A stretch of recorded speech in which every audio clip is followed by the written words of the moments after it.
Ako, si Ferdinand Romualdez Marcos Jr.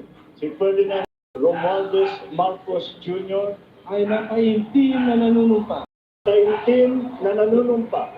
Natutuparin ko ng buong katapatan at sigasig Natutuparin ko ng buong katapatan at sigasig ang aking mga tungkulin bilang Pangulo ng Pilipinas, Pangulo ng Pilipinas, pangangalagaan pangangalagaan at ipagtatanggol at ipagtatanggol ang kanyang konstitusyon, ang kanyang konstitusyon, ipatutupad ang mga batas nito, ipapatupad ang mga batas nito, magiging makatarungan sa bawat tao, magiging makatarungan sa bawat tao, at itatalaga ang aking sarili at itatalaga ang aking sarili sa paglilingkod sa bansa.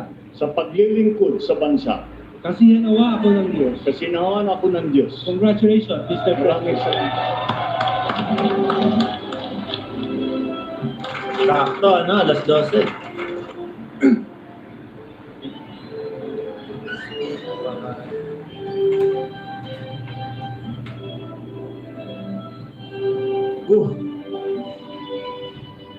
Yan yun talagang iniintay ng sambayan ng Pilipinas.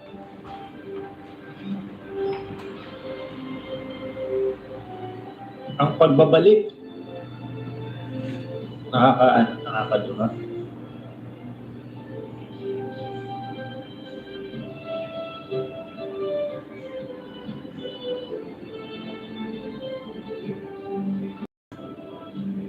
Nakakaiyak, nakakaluha po talaga. Nakakaiyak.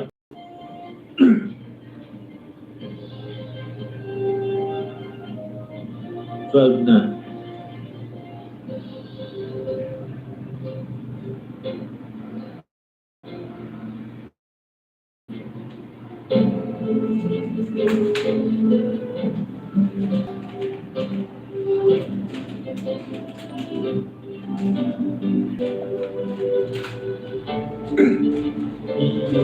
Ibibigay ibigyan ng panalangin paglingkuran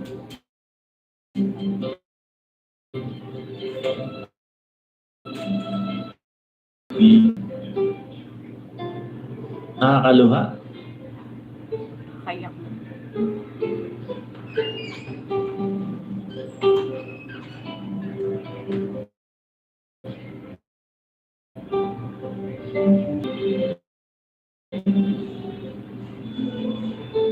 Mr. President,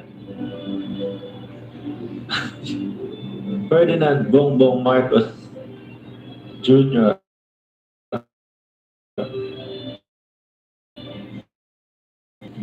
Romualdez Marcos Jr. Palakpakan dyan.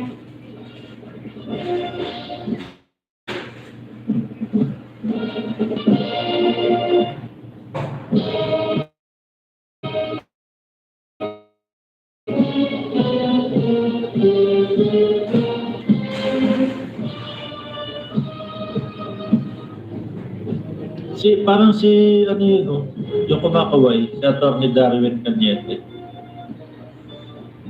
Ayan, nakikita ninyo ang Grabe. pamilya ni BBM, President Bongbong Marcos. Gumising pa ako ng maaga para mapanood lang Watching from Israel, Jim Sakarias. Kung po sa mga bago pa lang dito sa ating channel, huwag niyo po kalimutan na magsabsabing political sa ating bansa. Manood kasi Norma,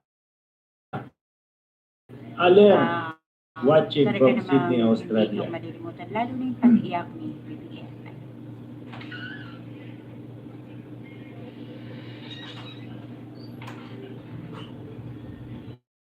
Hindi umulan.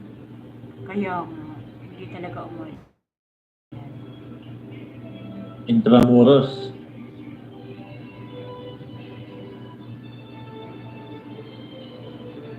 Napakabait ni Jesus, kasi napakaganda ng panahon. Ayan. Mark Ramos, Vlogger, umiiyak Mark. na naluha si Pangulo.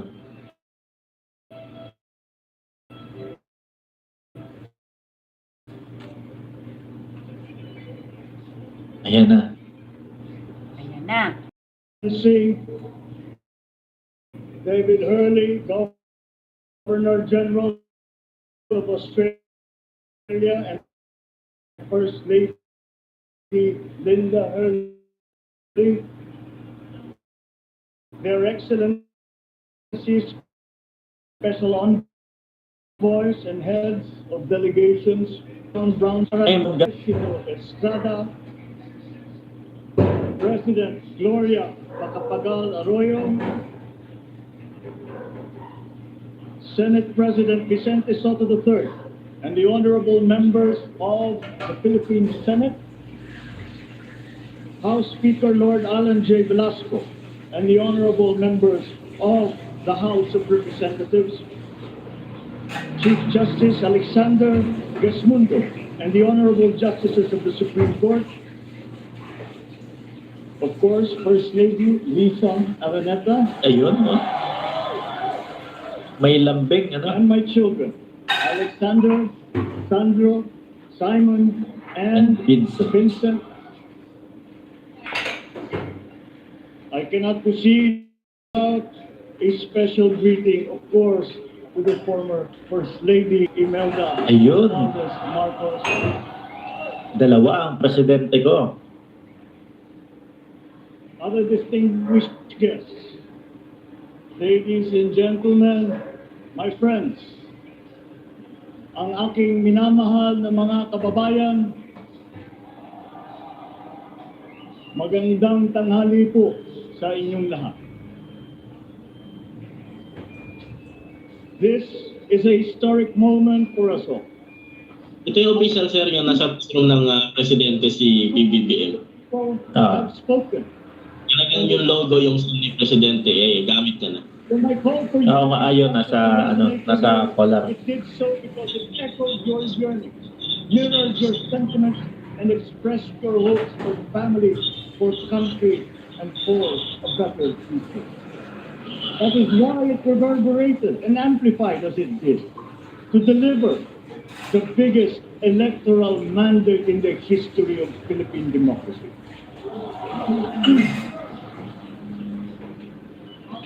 By your vote, you rejected the politics of division. I offended none of my rivals in this campaign. Shoutout kay Ma'am Trixie Villa. I listened instead to what they were saying. And I saw little incompatibility with my own ideas about jobs, fair wages, personal safety, and national strength, and ending want in a land of plenty. I believe that if we but focus on the work at hand and the work that will come to hand, we will go very far under my watch. You believe that too. At pinakinggan ko ang tinig ninyo na ang sinisigaw ay pagkakaisa, pagkakaisa, pagkakaisa. We will go farther together than against each other, pushing forward, not pulling each other back, out of fear, out of a misplaced sense of weakness. But we are the furthest from weak. The Filipino diaspora flourishes even in the most inhospitable times, where they are valued for their quality. The changes we seek will benefit all and will shortchange no one. I was not the instrument of change.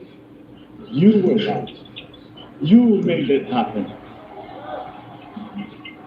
I am now. You picked me to be your servant, to enable changes to benefit all.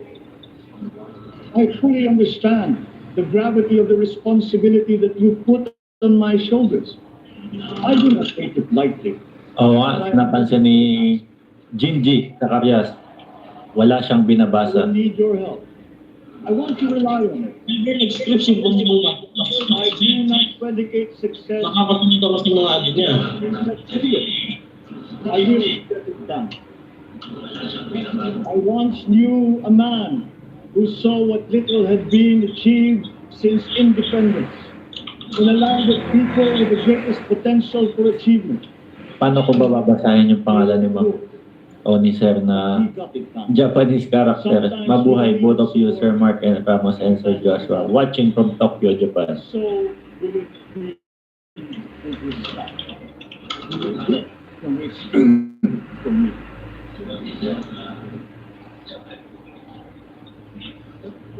I'm here not to talk about the past. I am here to tell you about our future. Yun. A future of sufficiency, even plenty, of readily available ways and means to get done what needs doing. By you, by me. We do not look back, but ahead. Up the road that we must take to a place better than the one we lost in the pandemic. Gains made and lost, opportunities missed, well-laid plans superseded by the pandemic. Indeed, ours was the fastest growing economy in ASEAN by ways now outdated. We shall be again by a radical change in the way the world must now work to recover what we have lost in that fire. And move on from there. We face prospects of the spread of the war abroad, of which we are totally blameless. We seek friendship with all. But our countries like ours will bear the brunt of it. And if the great powers draw the wrong lessons from the ongoing tragedy in Ukraine, the same dark prospect of conflict will spread to our part of the world. Yet, there is more out there. Like going forward by new ways of doing that the pandemic forces us to adopt. A stronger resilience, quicker adaptability. They are our best prevention. They are our best protection. Quiet reflection in a rough and tumble campaign of a breadth and intensity never experienced reveals something. Such as the willingness to listen despite the noise. The hesitation to quarrel over differences and to never ever give hope of conciliation. These gave peace to ponder deeper. There are yet of a road not taken that could get us out of here to something better, something less fragile. There is also what you, the people, critical, but this time empowered by new techniques and more resources. To that fight, getting some of what you needed with a massive government help, and for this I thank my predecessor for the courage of his hard decisions.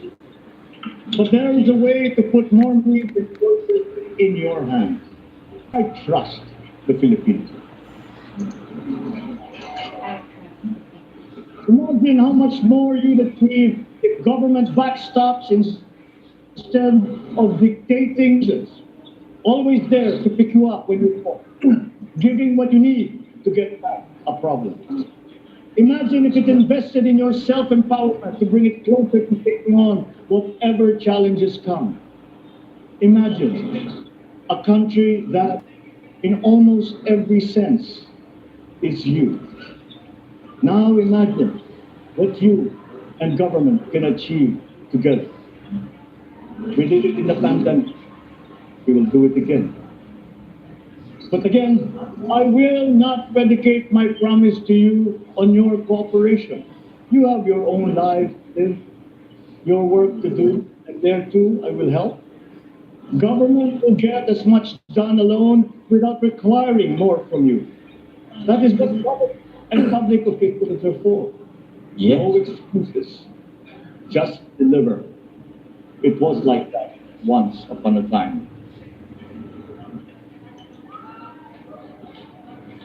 I did not talk much in this campaign. I did not bother to think of rebutting my rivals. Instead, I searched for promising approaches better than the usual solutions. I listened to you. I can have it up to you who has the biggest stake in our success. And the forthcoming State of the Nation will tell you exactly how we shall get this done. In this fresh chapter of our history, I extend my hand to all Filipinos. Come, let us put our shoulders to the wheel and give that wheel a faster turn to repair and to rebuild and to address challenges in new ways to provide what all Filipinos need to be all that we can. We are here to repair a house divided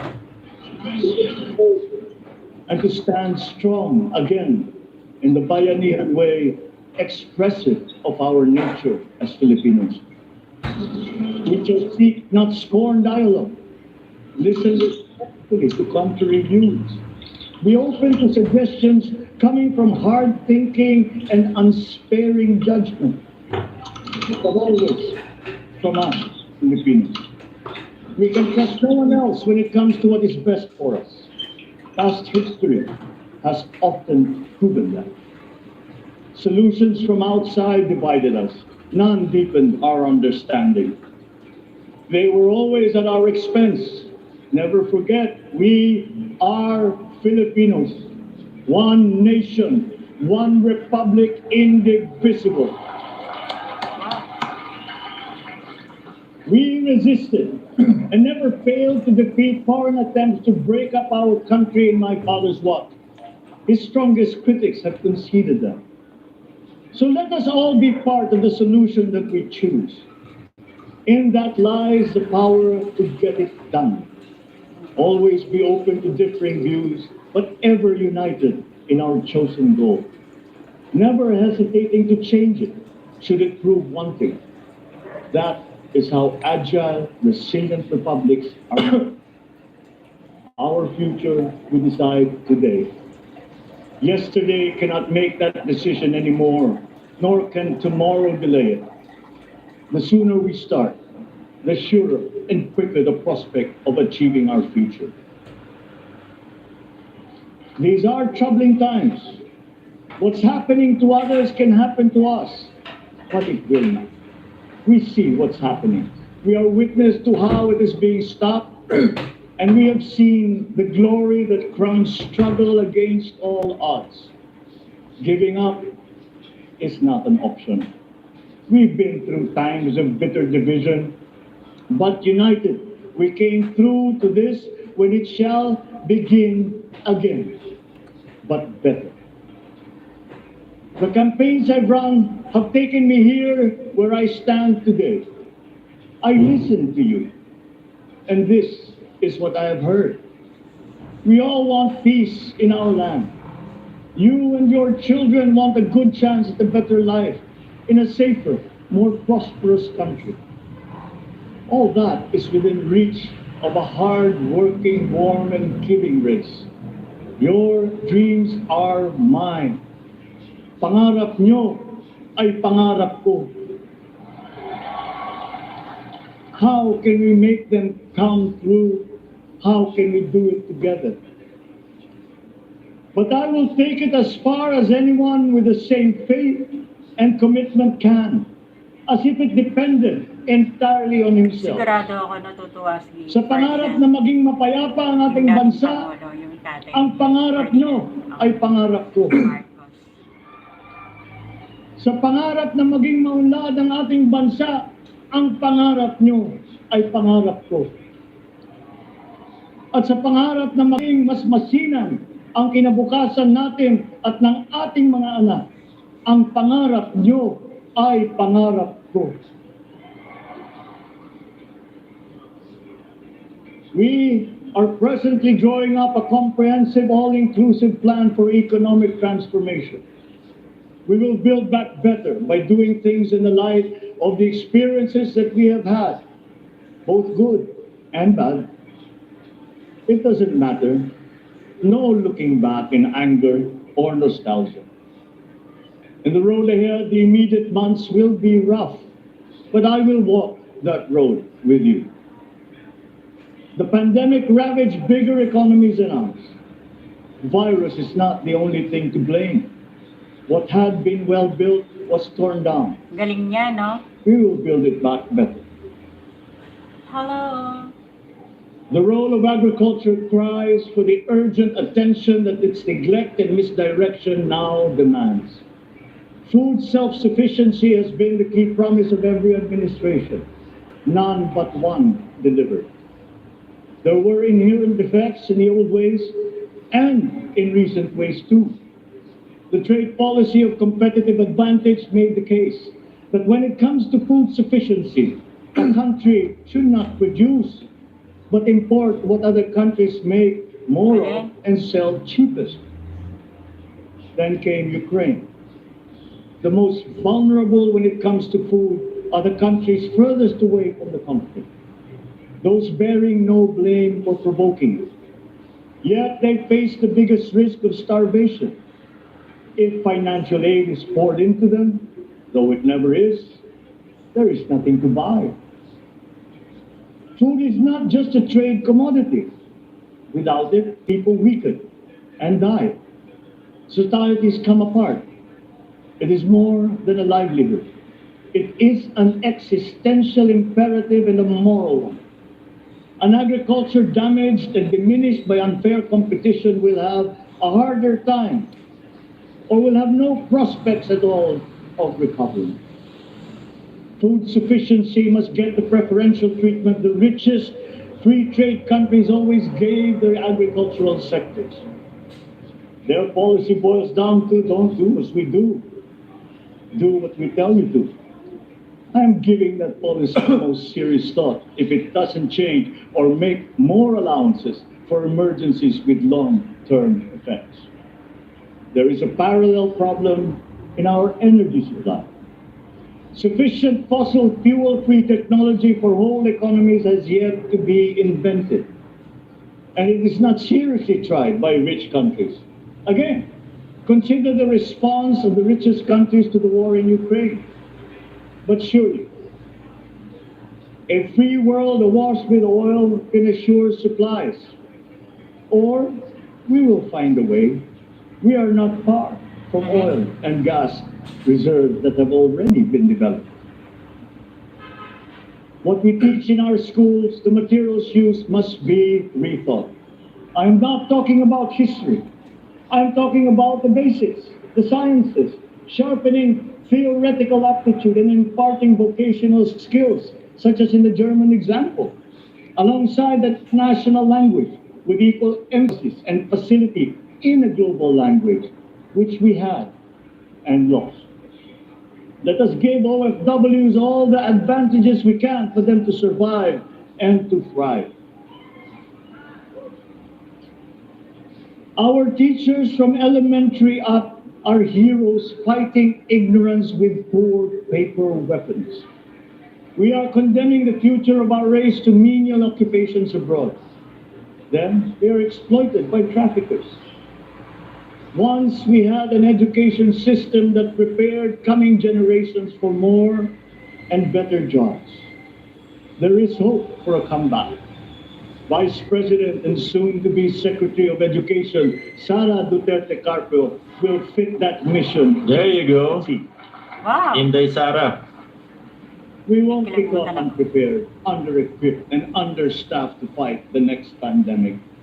To start with, we never got over the pandemic of poor, if any, free public health.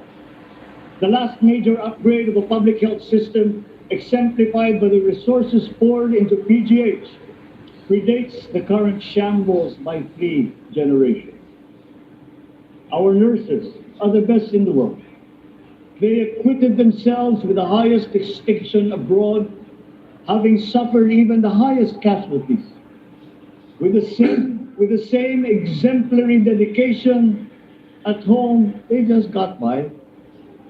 They are out there because we cannot pay them for the same risk and workload that we have back here. There will be changes starting tomorrow. Nakikinig na maigi si Sandro. Because I have an uplift in my cabinet. There were shortcomings in the COVID response. We will fix them out in the open. No more secrets in public health. Remember, I speak from experience. I was among the first to get COVID. It was not a walk in the park. My father built more and better roads, produced more rice than all administrations before his.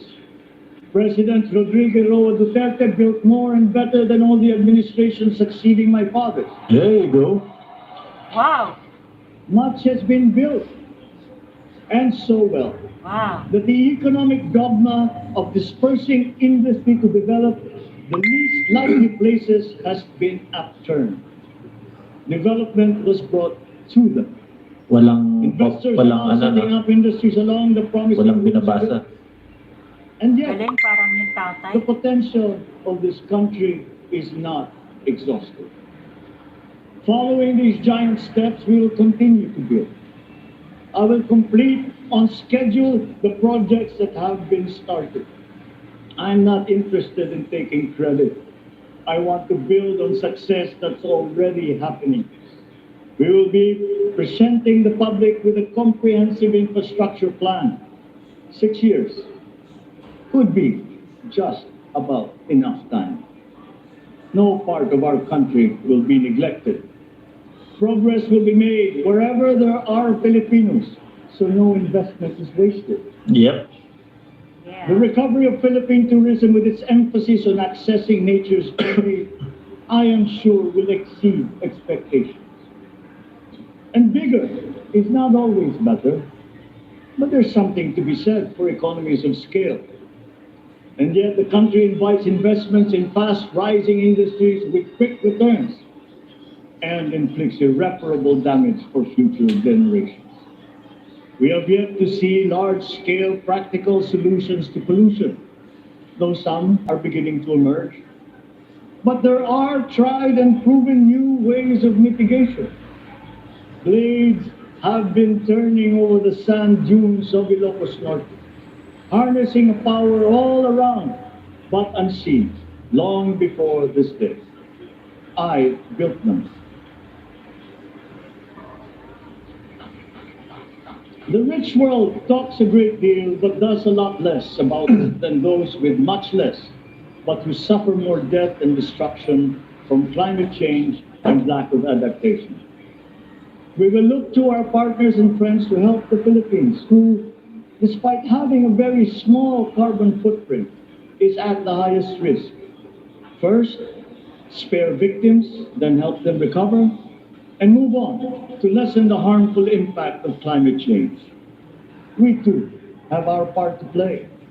We are the third biggest plastics polluter in the world, but we won't shirk from that responsibility. We will clean it. You will not be disappointed. So do not. Pag nakatalikod, parang si Pem. With every difficult decision that I must make, I will keep foremost in my heart and in my mind the debt of gratitude I owe you for the honor and responsibility that you have conferred on me. Whatever is in a person to make changes for the better of others, I lay before you now in my commitment. I will try to spare you. You have your other responsibilities to carry. But I will not spare myself from shedding the last bead of sweat or giving the last ounce of courage and sacrifice.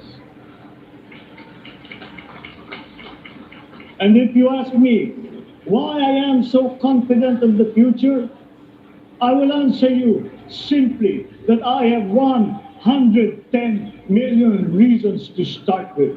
Such is my faith in the Filipino.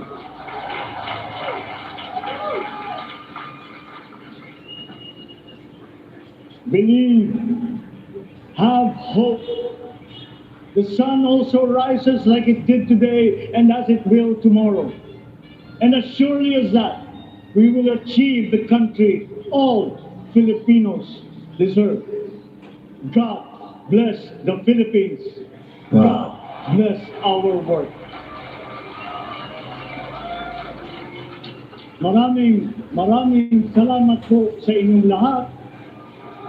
Mabuhay ang Pilipinas. Yay! Magandang tanghali po.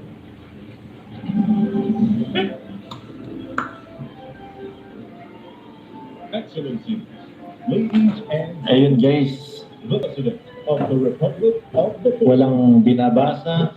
Lahat ramdam mo na galing sa puso niya. Yes. Grabe. Ang buenas ng mga taong nandito mismo. Kaya nga, ang buenas.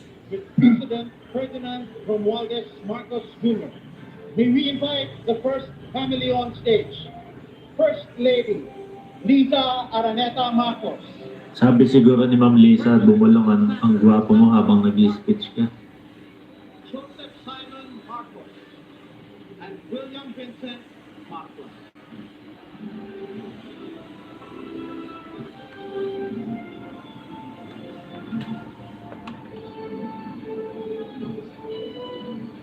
First family.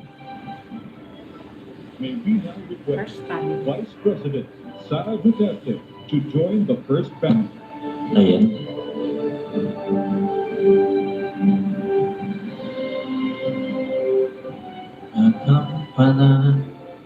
Sabi ng Rappler kanina, baka may teleprompter daw na gagamitin. Ayan, taob na naman sila.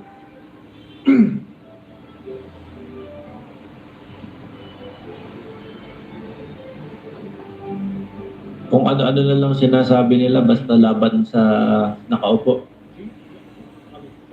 Hindi nila sumuporta. Ano, sir, no? To join the first family.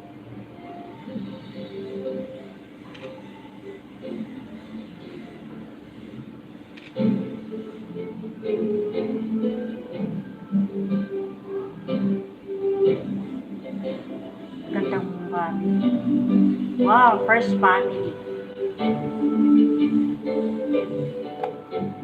So, ayan, nakakaiyak. Grabe, no? Sobrang nakakaiyak. Ito'y gagampanan, lagi kang paglingkuran.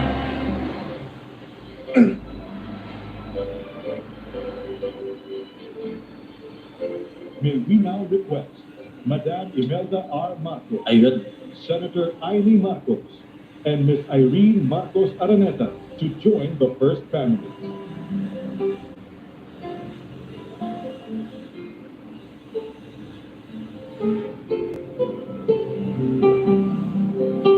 Sulit.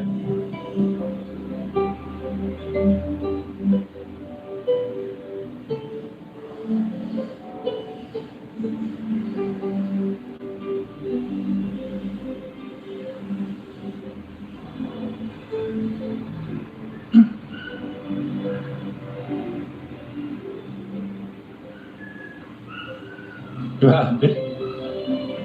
Mas nakakaiyak kapag nandyan si Madam Imelda, ano? Mas nakakatindig balahibo.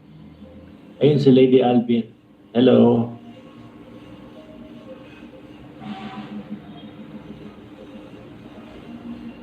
Lahat po tayo,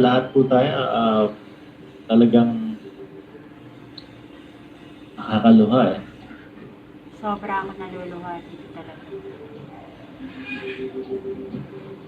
Tagumpay ng Pilipinas to.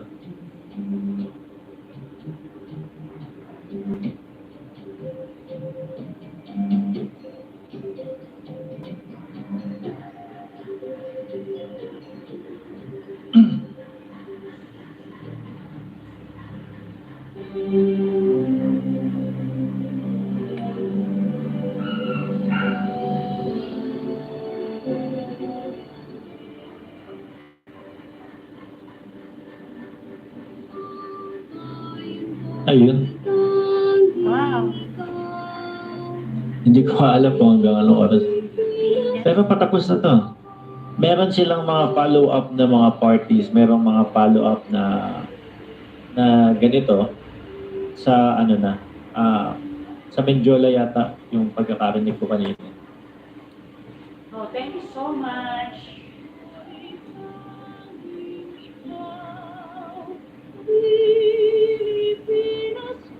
Ang sarap maging Pilipino pag ganito.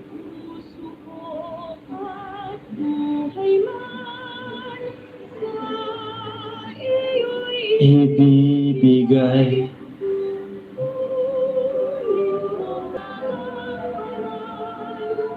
ng lagi kong paglingkuran.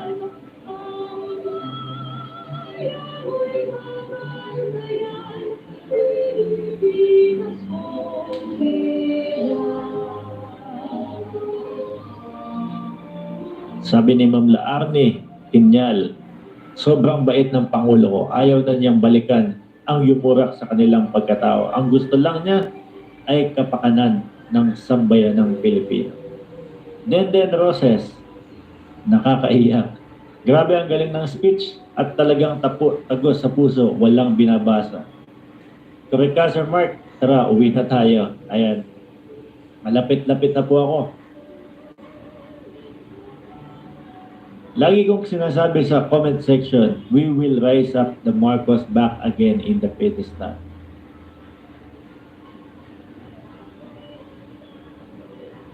Pilipinas ko.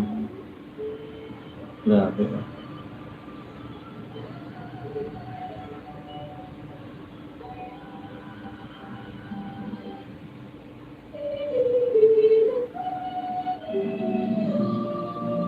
There you go.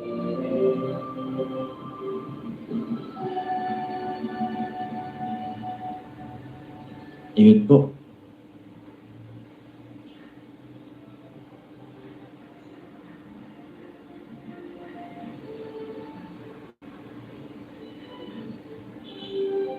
Daming tao.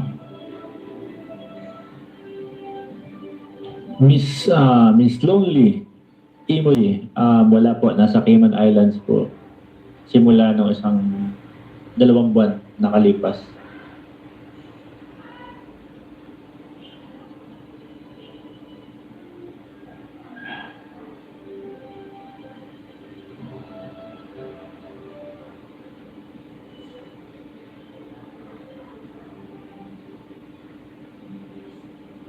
Salamat po sa pagbasa mo ng comment ko from Alras Kazim, Kingdom of Saudi Arabia.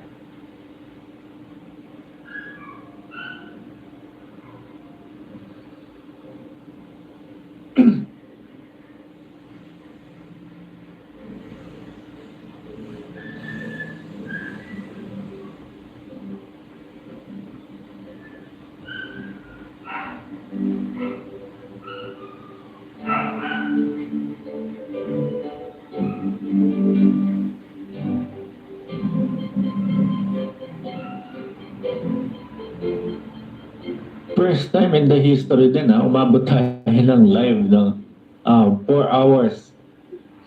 Mahigit. Mamayang gabi po naka-live po kami dalawa ni Sir Joshua. Naka-live po kami dalawa upang talakayin po yung mga pangyayari dito sa inauguration at doon po sa mga nangyayari sa ating politika. Doon po sa bago pa lang sa channel na to, naka-live po ako kada alas 10 ng umaga, Pilipinas time. Alas 10 ng gabi, mamaya mangyayari po, naka-live din po kami. So kung hindi pa po kayo nakasubscribe dito sa ating channel, and isubscribe nyo na po para ma-notify po kayo kapag tayo ay naka-live na. Sabi ni Ma'am Elma Takahashi, grabe, Brother Mark, napaka-peaceful ang oath-taking ng President BBM. At ng pagkikita nila ng President Duterte sa Malacanang, tagumpay lahat ang mga nangyari. Praise the Lord. God bless. PBBM and PP Sara. Daming tao.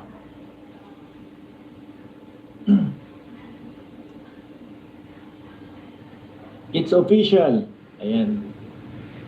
The 17th President of the Philippines, Ferdinand Bongbong Marcos.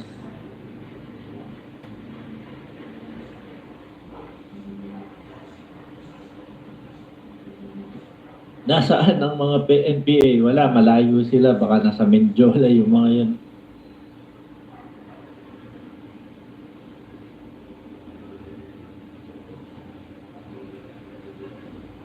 Ayan po. Kami po, 10 po ng aking grupo dito sa Mark Ramos Channel. Ako din po ay magpapaalam na. Maraming salamat po sa lahat ng sumubaybay at nanood dito sa ating live stream. Ulitin ko po, kada alas 10 ng umaga naka-live po kami.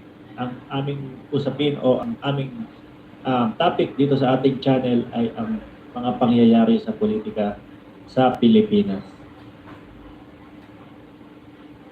So yung bago pa lang po dito sa ating channel, huwag nyo na pong kalimutan na mag-subscribe and like the notification bell. And i-like nyo na din po itong live stream. Yeah. Opo. And share nyo na din po. So ako ay magpapaalam na po sa inyong lahat. Ako, sa lahat ng dito, mabuhay tayong lahat. Mabuhay tayong Pilipino.